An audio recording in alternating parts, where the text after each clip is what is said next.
Hi everyone, this is Rohit from Lifestyle Mastery, and I'm excited to have Deepak Anchala, who's the founder of Slintel, which helped go-to-market teams make smarter decisions in a buyer-driven world. He was also the VP of Six Sense and is a founder of an AI startup. A big thanks to Arjun Pillai from Docket for the introduction. Welcome to the show, Deepak. Yeah, thanks, Rohit, for having me. Arjun is a great friend and he had good things to say. So thank you. Yeah, no, absolutely. I had fun time, speaking to Arjun. But you have a very interesting journey. You originally from India, you went to the US and you built a startup. But how did you get into this crazy world of startups and entrepreneurship?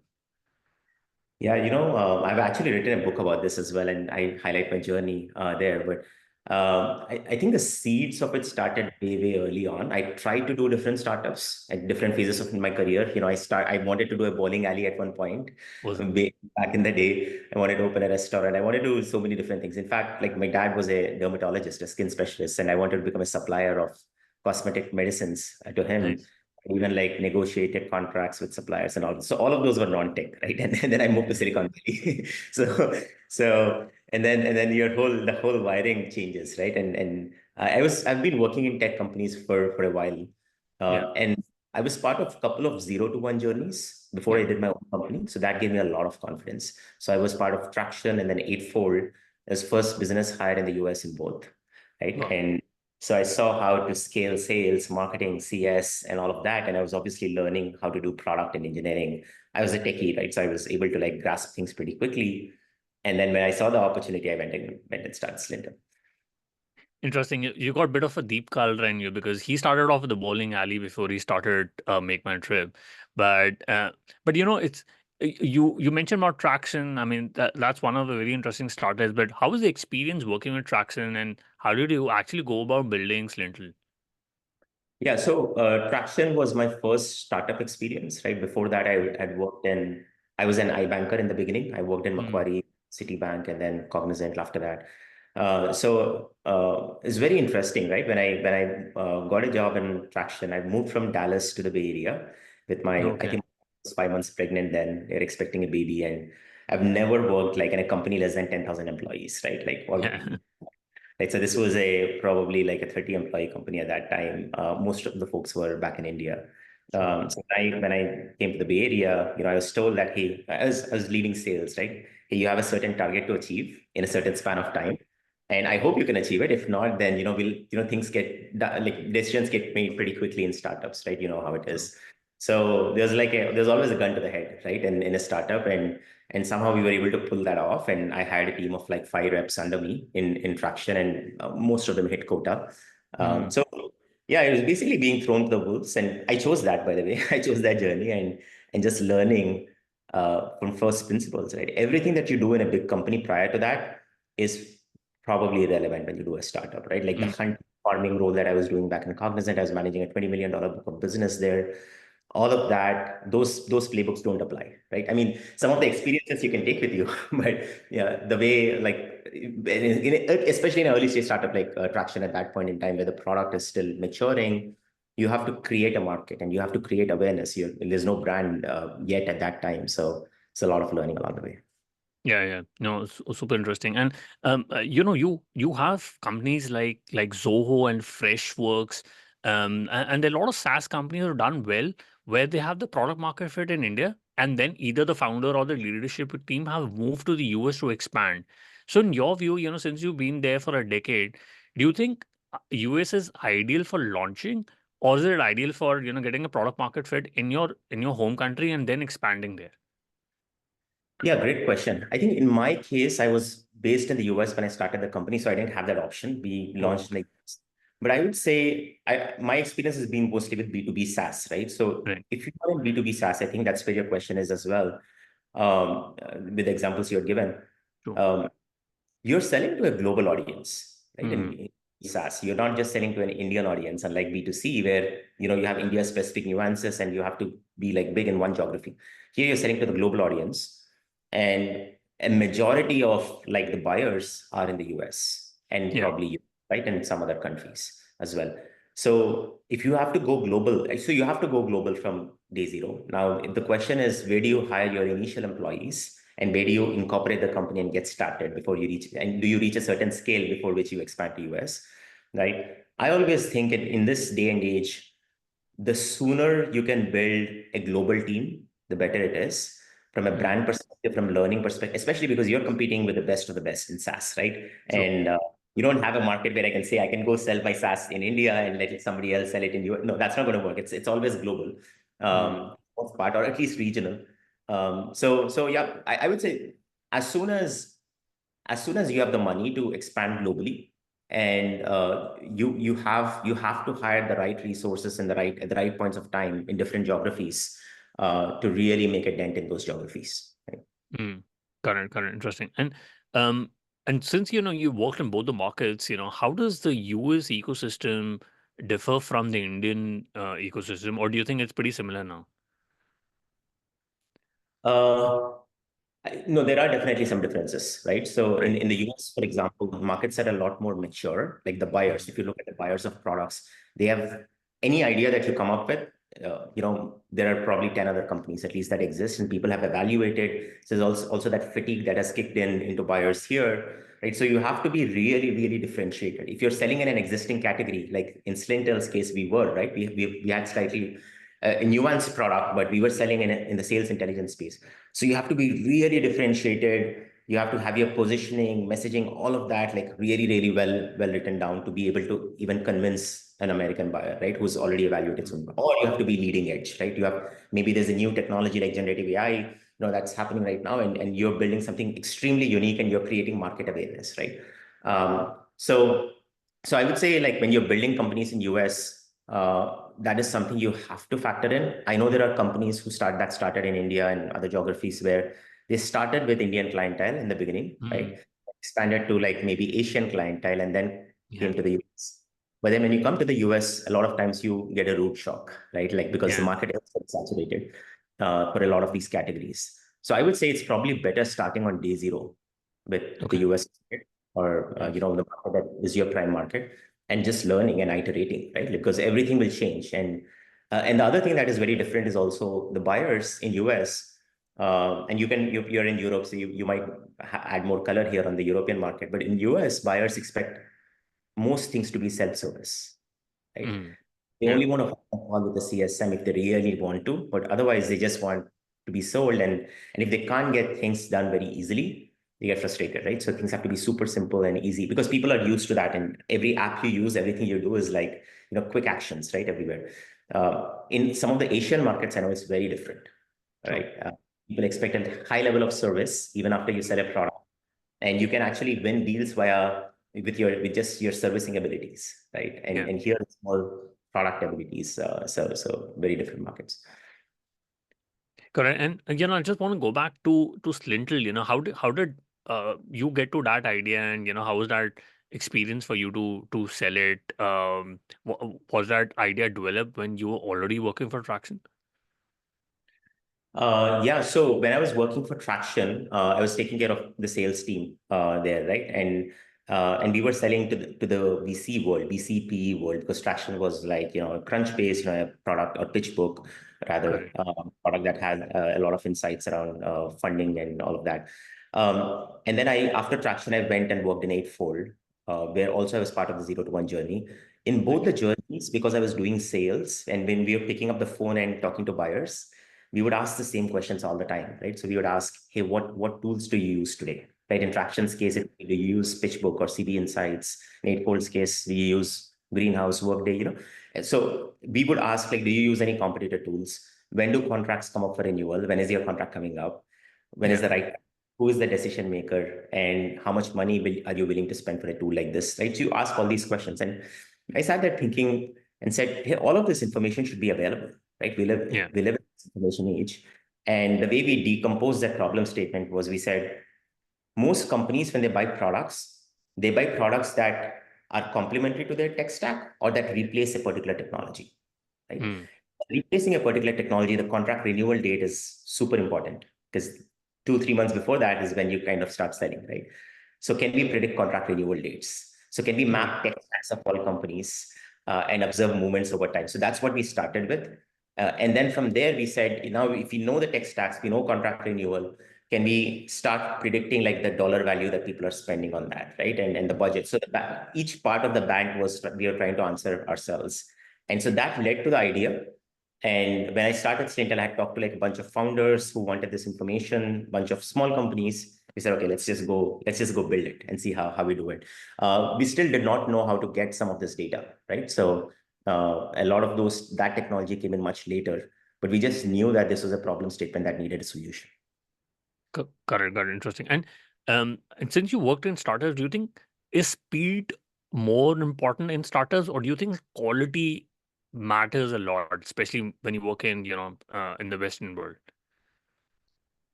Yeah, I think speed matters a lot after you find product market fit, right? Mm, Because after product market fit, you have to scale really, really fast, and it's a land grab at that point in yeah. time, right? But until you get to product market fit, I think you really, really need to narrow down on the problem statement and figure out if your solution is the right solution for that market. So it's a lot of iteration, working with Right. early learning. Uh, and if you go very fast, right, you might even hurt yourself, right? You Yeah. might do things very fast, and on. So I would say in the initial stages, I would peg more on clarity of vision, know exactly what you're doing, why you're doing, what is the vision, have a view of the world, right? How will it change 5 years, 10 years from now? Then you're betting all your horses on that vision. Then you get the right team and you get everybody involved. And then after that, it's all about prioritizing, right? You have to be like super critical in terms of decisions you make in the first 2, 3 years of building. And especially of the decisions that you decide not to make, like the things that you don't want to build, right? And then you work with customers. You have to iterate quickly, but it does take time to get to product market fit through it. So I was reading this article the other day, and a lot of big companies now like Canva, Figma, Slack, some of them got to product market fit in 6 months, right? Some took 4 years. I mean, they're all great products, but that journey is going to be unique to your product and your market, right? And figuring that out. Yeah, yeah. No, absolutely. And I just realized, a couple of weeks back when I was speaking to a guest that I've always worked with first-time founders. I had the fortune of working with Ritesh Agarwal, who's a Thiel fellow from OU Rooms, and I work with some PhD founders of Forbes 30 under 30 founders. But do you think is intelligence or courage more important trait for a founder? So courage is definitely necessary, Yeah. but probably not sufficient, right? Uh, so you have to be smart. Like, and I mentioned this in my book as well. I see like 5 core traits of founders, right? You Right. have to be smart, you have to be resourceful, you have to Yeah. be great, not give up, right? Yeah. Uh, and you have to be brave and a little bit crazy, right? So brave is probably the courage aspect of it. There's a lot of smart people in the world True. that don't start companies, right? Because of the lack of the fear of, hey, what happens to my family? What happens to my job? Then they would never do that, right? Like a lot of people. And there are a lot of people in the world who have a lot of courage and who are not smart as well, right? So probably the intersection of all of this. Um, and then I would say like those are not the only 2 traits. Like you still need to be like very gritty. I've seen a lot of founders who start companies, quit in 6 months, 1 year when things are not working out, while most Right. companies takes 2, 3 years to even get a footing, right? Like, Right. and Right. the reason is you look at your friends, you see they're buying fancy cars, homes, True. calculate opportunities, and then you just give up, right? Too early. So you have to be Yeah. gritty.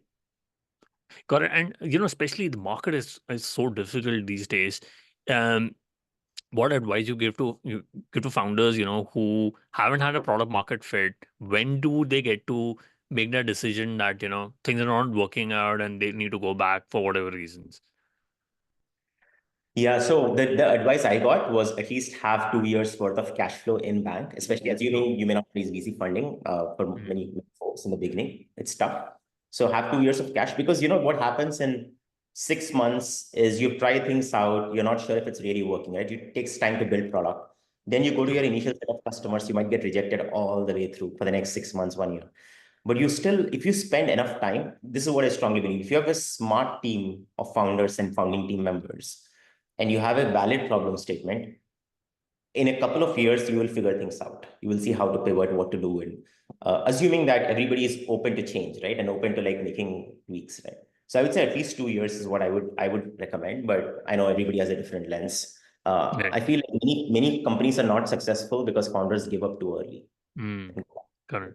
Correct. Interesting. And you've been successful in raising funding for Slintel from really Ivy League VC firms like Axel and all. So during fundraising is also a numbers game, just like when it comes to enterprise sales and sales outreach. It's a funnel game for sure, like just like sales, right? Like you reach out to 50 VCs, 10 give you meetings, three show interest, and then you find one lead VC and you go back reverse funnel, right? And then you get more and more commits. So it's Right. definitely a funnel game. Is it a numbers game? I would say that depends on the stage of the company, right? In the seed Mm. stage, it's more of a story game, right? Mm. Why is this going to become big in 10 years? Why are you the right person to build it? Why is this team good? And is this the right solution to even like approach this problem? So the whole thing, like, because nobody knows anything at that stage, right? Yeah. So it all boils down to the founder charisma, the story, and this I learned the hard way, right? Because I used to like give facts after facts, and that didn't work. So you have to make it emotional, and you have to like tie it back to your experience, and you have to validate with others and say like this is you have to make them, the VC, also feel a little emotional about that problem statement, right?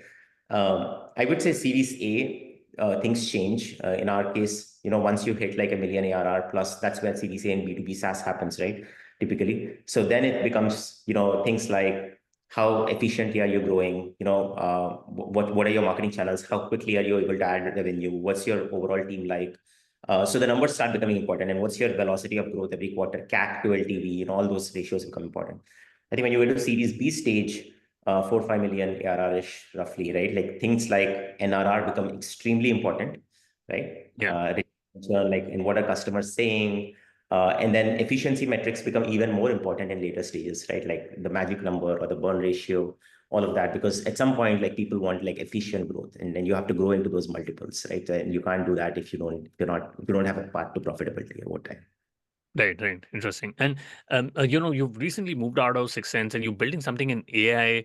But we'll touch base a bit about this. But I had an interesting conversation with Deepak where he said that with Arjun, where he said that AI might eat up SaaS, or the SaaS era as we knew it is over. But what are your thoughts on AI? And it's all in the news now. But where do you see it going? Yeah. Actually, interesting you asked me this question. I just wrote a LinkedIn post about this morning. So this has been in my mind for the last few weeks. So the SaaS market is changing, right? If you see the number of large SaaS companies like Intercom, and there's a bunch of others, a bunch of them have all pivoted, not just their product, but their pricing, packaging, right? They're moving to transaction outcome-based pricing. They're all trying to build agents. So what's happening, in my view, is like, and we have to take a step back, right? If you look at SaaS, why do SaaS applications exist? They Yeah, solve certain workflows of users. They automate certain workflows, right? true. Otherwise, as humans and companies, they want to get, I mean, you just want to get some outcomes done, right? Like you Yeah, want, for example, you want software compliance, right? As a company, or you want to buy insurance as an individual.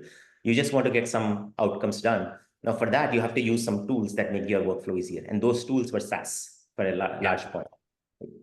But if you think of it in the AI-driven world, agentic world, um, you can just have like basically the outcomes. If you feed those into LLMs, right, and say I want to achieve these outcomes, and if you have agents that go and do the task for you, then the entire workflow can be automated. Now, for doing those tasks, the agents probably still need to do certain tasks on certain applications, right? right. But then they're not going to like mimic a human, and they're not going to go into the application, click on the UI, figure out like do 100 different things. They just want one or two things done on that given day. So I feel what's going to happen is all these SaaS apps have to adapt to the new world, right? They will have to agentify themselves and Mm, themselves become agents or have an right. agentic layer. So then all these SaaS agents now can they behave like agents, and they can start talking to each other. And when an LLM comes in and says, hey, we want to create an entire workflow, and you have heard of this concept probably called AI teammates, right? AI teammates Yeah. and AI. Yes. Uh, Yes. People like humans who are kind of doing everything. So when they come in and they say, okay, I want to increase sales by 20% this year, right? For this company. And I have a target, like the AI teammate has a target. What the AI teammate would do is they would take the problem statement, it's a LLM, and then reason it out and say, these are the steps, and break down those steps, right? And say, for these steps, I'm going to use these SaaS agents. And Hmm. those can change on a daily basis because that's what humans do today. We go to LinkedIn one day, we go to some other tool, we decide, hey, we're going to take 25 leads from here. So there's different days as humans, we make different decisions and we use tools differently, right? So the agent now with, the OpenAI O1, if you have seen, the reasoning capabilities are great and models will develop to an extent where agents can make decisions or humans can make decisions there and choose which SaaS agents to choose for their workflow. So yeah, that's my take on it, that every SaaS app will have to have an agent layer built on it over time. Got it. Interesting. And obviously, Klarna in the last 6 months, have said that they had to let go of 700 customer agents because the AI bots could handle that sort of work, and they were able to save $30 million. And they recently said that they've let go of Workday and Salesforce.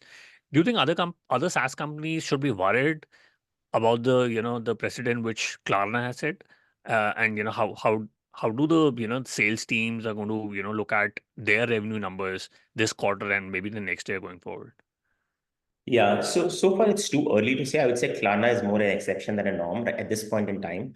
Now nobody knows what Klarna replaced Salesforce and Workday with, right? Maybe, and I think I've heard like that they've built their own system Hmm. internally, right? Which again is a SaaS application, I'm assuming, but for their own internal use, that replaces them. Now, will it provide full functionality that Salesforce Workday do, and will it support all use cases? Nobody knows, right? So again, I think this thing has to be proven out. It will take time. There's a lot of use cases. I'm sure you have been in sales yourself. There's so many use cases Salesforce supports that for me it's hard to imagine an app that is built over like a few months to support all of that, unless your needs are very specific and you just want like 1 out of 100 things on Salesforce to get done, right? So Hmm. but I do think like companies like Salesforce will evolve very rapidly. You saw Agent Force, you saw like, what they're trying to do with Einstein, and so will every company, right? So I think before companies like Klarna make a call, I think like these SaaS tools will evolve. So they make themselves relevant in this world. Right, right, right. Interesting. And what do you think is the value of models today, and how will the value accrue at the model level now? Yeah. So if you look at the AI stack, right? So you have compute first, then you have the cloud providers, and then you have Yeah. models. Models, I think you mean like all the foundational models like Llama, Cloud, OpenAI. And then on top of that, you have the data layer and the action, the application infra and application layer, right? There. Models per se, there is, I mean, in my mind, there's a lot of value in models, right? Like now there's a lot of spend being done by all these foundational model companies. People have not recovered that spend yet, right? At the model level, or even at the cloud level, or at the compute level, the amount of money that is being thrown is huge. I read somewhere that it's in the trillions, right? Whatever that number is. Um, but again, this is all a bet on the future, right? And more companies are like building on top of these layers, right? So I do think it will pay out. I do think that is where the world's headed. I don't see a world where there's a step back, right? Hmm. And everybody in the ecosystem making these bets, it's hard for me to believe that it won't pan out, right? Like now, maybe some companies will make a lot of profit, some will maybe not do that well, right? But overall, the concept itself of models and using AI in day-to-day lives because it improves our workflows so much. I think that will stay.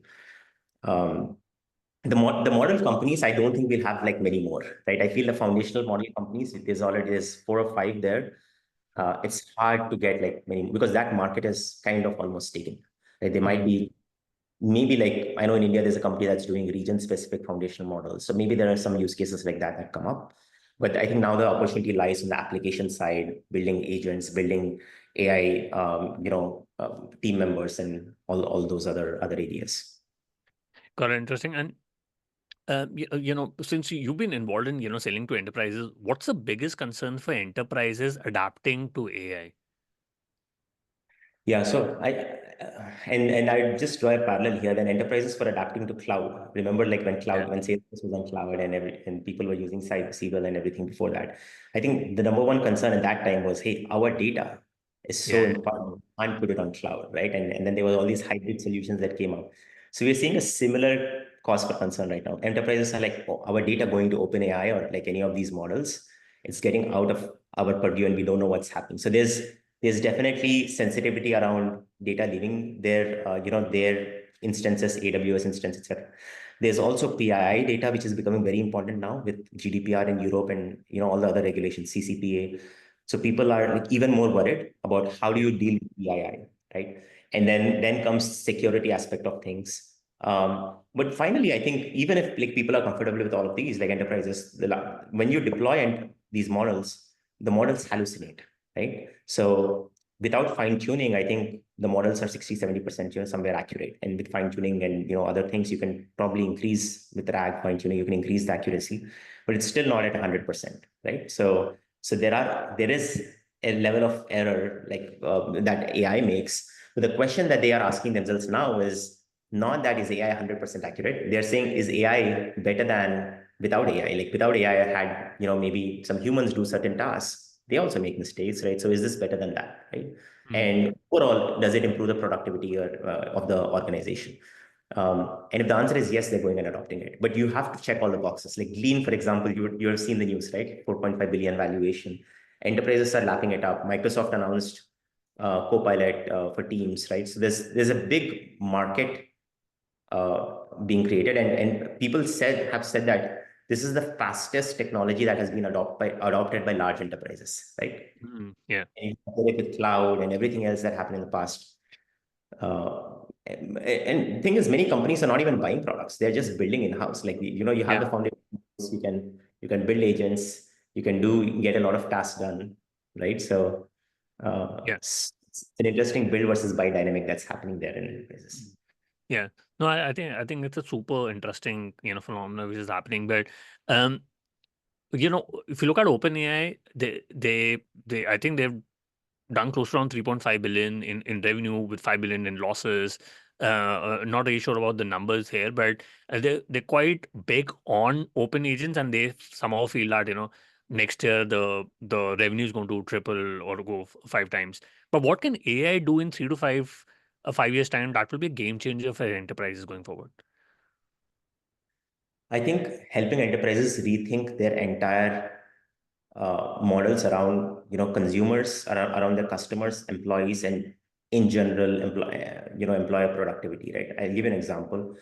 So every enterprise has a bunch of employees, right? And are employees the most productive right now? Probably not, right? Can Mhm. you have everybody had an AI assistant or some kind Yeah. of model? Just like even simple things like doing research, right? Production issue debugging or ticket resolution. There's so much time spent in research and fetching that data. Just by Yeah. using AI, we can make humans so much more efficient. So that's one thing. Make employees more efficient. Second thing is make customers happier and make their user experience better, because every product, when it's agentified, customers can get stuff done automatically, self-serve, right? And they don't need to like learn apps and they don't need to spend. So, and the third is like in general, like improving employer productivity is people will start thinking, hey, what are the areas where I can have AI teammates, right? Work with humans. What are the areas where probably I don't need humans, right? I just need like AI doing it. What are the areas where I absolutely need to spend I need to move like more human effort and spend more time researching these areas. So I think just the dynamics of like how teams will be structured, what are the jobs to be done, how will they be defined, all of that in my mind will change in the next 5, 10 years, and we'll see a lot more efficient organizations like come up.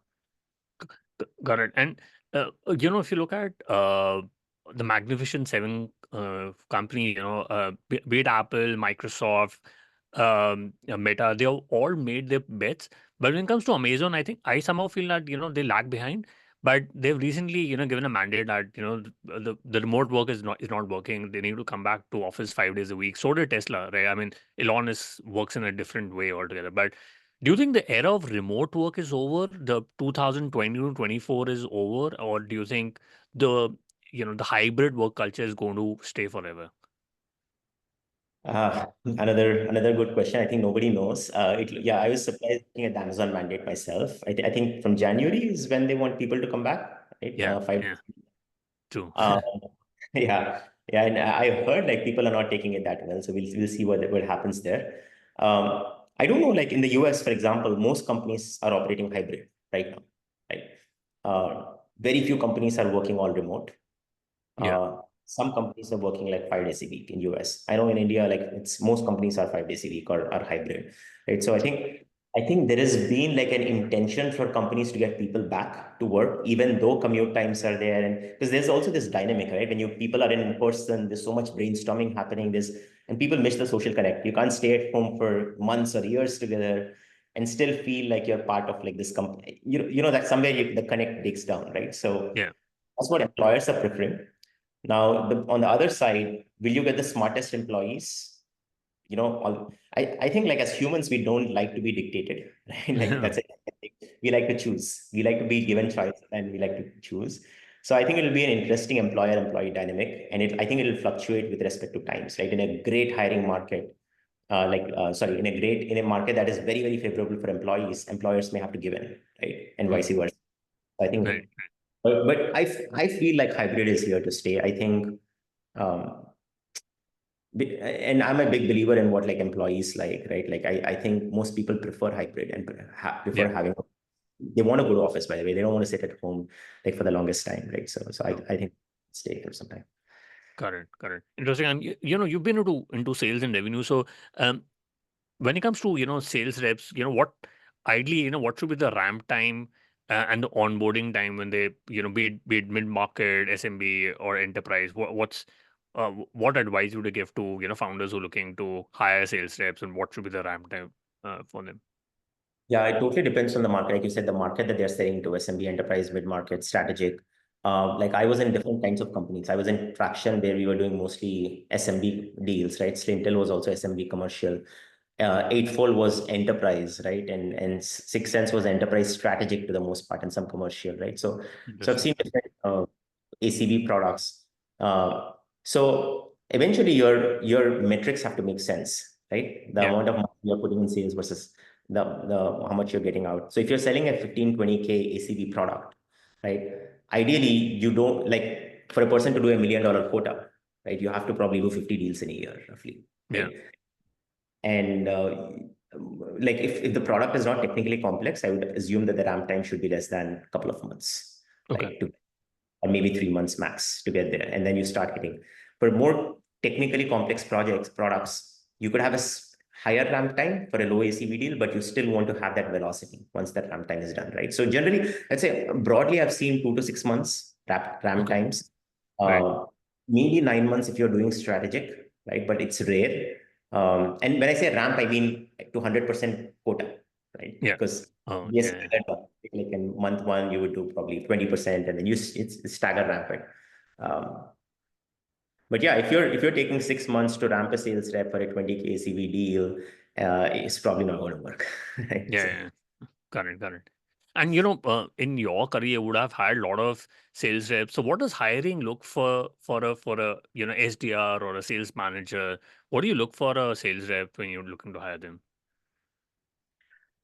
so it's very hard to identify who are good sales reps on an interview because everybody talks Mhm. smooth. Everybody has, yeah, right? Like everything like on the resume or LinkedIn profile looks great, right? So the way I like what worked for us was really looking for some key characteristics in sales reps. Like for example, learnability, right? You give them an assignment and see if they come prepared, and if they come prepared, are they willing to take feedback and changes along the way, right? So we look at that.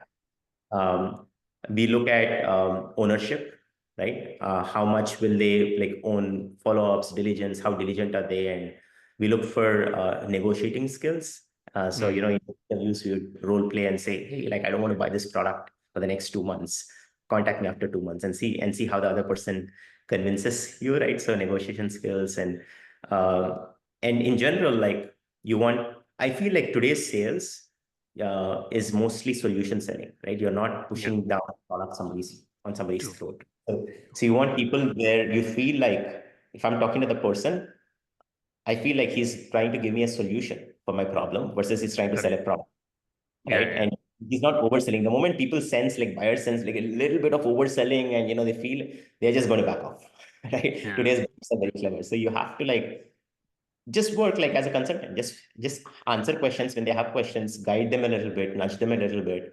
Obviously you need to have like you have your own deadlines and your own quotas, so you need to, but they will work with you. Like most buyers who have budget, Yeah. I mean, if I had a budget as a buyer, I don't want to disappoint a sales rep when he comes and says, "Hey, this is my last day of the month. Can you get this deal done for me?" Right? You always want to help them out, especially if they've built a relationship. But I would say the sales rep should focus on building that relationship first and getting there to that level of comfort before asking that question, right? So yeah, I mean, solution selling is what I would recommend at this in this area.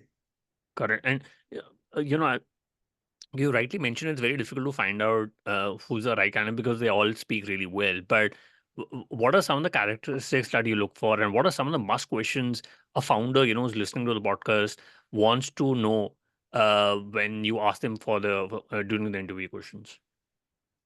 Yeah, I would say the first interview probably that you take, you should obviously see if they have hit quota in previous Yeah. companies. Not why did they not hit quota? Were they in President's Club? If not, why? Oh, What was the average rep at the company doing? Were they like a top 5, 10% rep, 20, 30%? You get some stats there. You look at one very good indicator of sales reps performance is if you look at the tenure in companies, right? Generally, the ones that do well or hitting quota are there at least for like a year or a couple of years, right? They're not let go that easily.